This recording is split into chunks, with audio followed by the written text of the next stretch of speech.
ఇక హీరో అల్లు అర్జున్ వ్యాఖ్యలపై ఎమ్మెల్సీ బల్మూరి వెంకట్ మండిపడ్డారు. తెలంగాణ సామాన్య ప్రజలకు ధైర్యం కల్పించే విధంగా ముఖ్యమంత్రి రేవంత్ రెడ్డి మాట్లాడితే హీరో అల్లు అర్జున్ మీడియా సమావేశం పెట్టి మాట్లాడిన తీరును ఆయన తప్పుపట్టారు.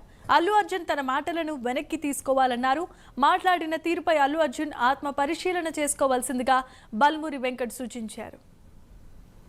అల్లు అర్జున్ గారు నేను ముఖ్యమంత్రి గారు అసెంబ్లీలో ప్రస్తావించిన తర్వాత మీరు ప్రెస్ మీట్ పెడతారని అంటే పశ్చాత్తాపంతో ప్రెస్ మీట్ పెడుతున్నారని చెప్పి నేను అనుకున్నా.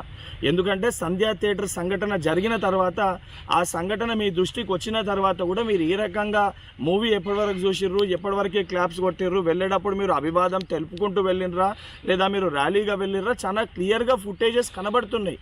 మీరు అవన్నిటినీ పక్కన పెట్టి ఏదో జరగలేదు, నా దృష్టికి రాలేదని చెప్పి మీరు మాట్లాడుతున్నారు. సరే, మరుసటి రోజు మీ ఇంటి దగ్గర కూడా మీరు ఆ ఇన్సిడెంట్ జరిగిన తర్వాత కూడా పటాకీలు కాల్చుకున్నారు. సరే, ఆ విషయాలన్నింటినీ కూడా మేము ప్రస్తావిస్తలేము అని మీరు మాట్లాడుతూ ఏమని అంటారు, తెలుగుని సత్తా చాటుతున్నాం అని మాట్లాడుతున్నారు. తెలుగుని సత్తా చాటేది ఉంటే మన వలన తెలుసో తెలియకనో ఏదైతే సంబంధించి సంఘటనలో మనుషుల ప్రాణాలు పోయే విధంగా అటువంటి ఒక చర్యలు జరిగినప్పుడు దాన్ని ఏదైతే సంబంధించి సానుభూతితోటి స్పందించి ప్రెస్ మీట్ నిర్వహించి ఆ కుటుంబానికి అండదండగా నిలిచే ప్రయత్నం చేయాలి తప్ప నిన్న ముఖ్యమంత్రి గారు ఏదైతే ఈ ప్రజాప్రభుత్వము ప్రజలకు అండదండగా ఉంటుంది, ఎవరు తప్పు చేసినా కూడా ఊరుకోము, శిక్షిస్తామని చెప్పి ముఖ్యమంత్రి గారు వారి స్థాయిలో తెలంగాణ ప్రజానికానికి ఒక ధైర్యం, ఒక భరోసా కల్పిస్తుంటే దాని తర్వాత మీరు ఈ రకంగా ప్రెస్ మీట్ పెట్టడం అనేది ఇది సరికాదు.